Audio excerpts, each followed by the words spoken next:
On April 4th, Brian Hooker looked into the cameras and wept. He swore his wife, Lynette, fell into the pitch-black ocean by accident. He swore he was alone, drifting helplessly in their small dinghy, unable to save her. But Brian Hooker was lying. Today, we are exposing Brian's 3-hour dark secret. Hidden GPS data from Brian's own phone proves he didn't just drift that night. He deliberately navigated to a precise, dead zone coordinate in the middle of the sea. And he waited there for exactly 3 hours. Why? Because Brian and Lynette were not alone. There was a third man in that dinghy, a shadow figure known in the criminal underworld only as the Cleaner. Did Lynette Hooker really drown in a tragic accident? Or did Brian lure Lynette to a deadly rendezvous point? What the FBI and Coast Guard divers just found at those exact coordinates isn't just a missing woman. It is a terrifying underwater graveyard that changes this entire case forever. Keep watching, because this dark secret is about to blow the investigation wide open. The nightmare began on the evening of April 4th. According to Brian Hooker's official statement to Bahamian authorities, he and Lynette left Hopetown at around 7:30 p.m. in their small dinghy, heading toward their liveaboard sailboat, the Soulmate. Brian claimed the weather suddenly turned violent. He said the sea grew rough, the dinghy bounced, and Lynette was thrown from the back of the boat into the dark water. Because she supposedly had the engine's kill switch lanyard attached to her wrist, the motor died instantly. Left stranded, Brian claimed he spent the next 9 agonizing hours floating in the dark sea until he washed ashore near Marsh Harbor at 4 a.m. On the surface, it sounds like a heartbreaking maritime disaster. But when investigators placed Brian's timeline under a microscope, the narrative shattered. The very first red flag was human psychology. If a husband watches his wife vanish into the freezing ocean, why does he wait 14 excruciating hours after reaching shore to call Lynette's own mother? A 14-hour gap of silence defies every instinct of a grieving, panicked husband. But it wasn't human suspicion that ultimately dismantled Brian's alibi. It was modern, unforgiving technology. The first digital anomaly investigators found was tied to the Soulmate's AIS, the automatic identification system that continuously broadcasts a vessel's real-time location to the world. Inexplicably, on the exact night Lynette vanished, the Soulmate's AIS system went completely dark for exactly 11 hours. 11 hours of total electronic silence. This wasn't a glitch. It was the calculated beginning of a massive cover-up. The most damning piece of evidence, however, came straight from Brian's own pocket. In the initial days of the search, the Coast Guard and Bahamian police deployed helicopters, drones, and divers to scour the area Brian had pointed them to. They searched every inch of those waters and found absolutely nothing. Why? Because Brian had intentionally sent them to the wrong location.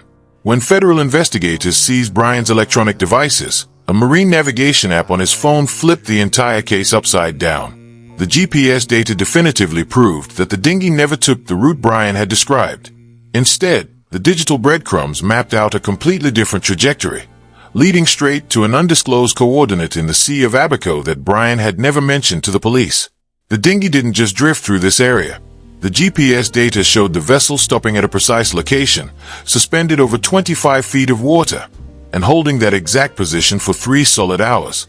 If the engine was dead and the boat was at the mercy of the ocean currents, how could the GPS remain locked in one spot for 3 hours? GPS data does not lie. Brian stopped there for a reason. Then came the discovery of a $33,000 piece of high-tech machinery. Mounted on the mast of the Soulmate was a FLIR thermal imaging camera. This is a military-grade surveillance tool designed to detect body heat in pitch-black darkness. It features auto-tracking capabilities, meaning if a human body hits the water, the camera senses the heat signature, automatically rotates, and locks onto the target. Brian was incredibly proud of this system and had demonstrated it to his friends. Yet, when Lynette supposedly fell into the dark ocean, he never once tried to use this camera during his 9 hours of drifting. He never even mentioned it to the police. The reason for his silence is chilling. The camera had recorded everything. Brian likely assumed that because he owned the boat and the camera, he controlled the evidence. That was a fatal mistake. The FLIR system doesn't save footage to a local memory card. It automatically uploads its thermal data via satellite to a highly secure, third-party cloud server. A server that Brian does not own, cannot access, and cannot delete. Armed with a federal warrant, investigators accessed that server and realized the camera had captured a complete thermal record of the night. It recorded exactly who boarded the boat, Who left it? And how many heat signatures were present in that dinghy? As the digital walls closed in, Brian made another critical error. 2 days after the incident, he called a fellow cruiser, Blaine Stevenson. Sensing that Brian's story was full of holes, Stevenson quietly recorded the call. In that recording, Brian forgot his own official police statement. He had told the authorities he remained in the dinghy alone while Lynette drifted away. But on the phone, in a moment of panicked rambling, he slipped up, saying, "When we were trying to get back in the boat." That one sentence changed everything. We meant Brian was in the water too. It meant there was a physical struggle, and 2 people were in the ocean at the exact same time. Driven by these mounting contradictions, the U.S. Coast Guard launched a massive federal interdiction. They intercepted the soulmate in open waters off the coast of Florida and seized it under federal authority. At the FBI's Quantico laboratory, one of the most advanced forensic facilities on the planet, investigators tore the sailboat and the dinghy apart. Inside the dinghy, technicians applied luminol, a chemical agent that detects forensic traces even if a surface has been scrubbed and bleached 100 times over. Through extensive swabbing, they pulled microscopic DNA from the floorboards. The FBI already knew Brian's story was a fabrication, which prompted them to start pulling CCTV footage from Michigan, weeks before Brian and Lynette ever set sail. This wasn't a reactionary investigation anymore. Authorities were looking at premeditation. They suspected this trip was meticulously designed to get Lynette isolated in the middle of the ocean. This theory was heavily backed by Carly, Lynette's daughter, who tearfully revealed on national television that Brian had previously threatened her mother. "He said he was going to do this, and now it is happening," Carly stated. But the ultimate, lingering question remained. What actually happened during that 3-hour GPS stop? If Brian was waiting there, who was he waiting for?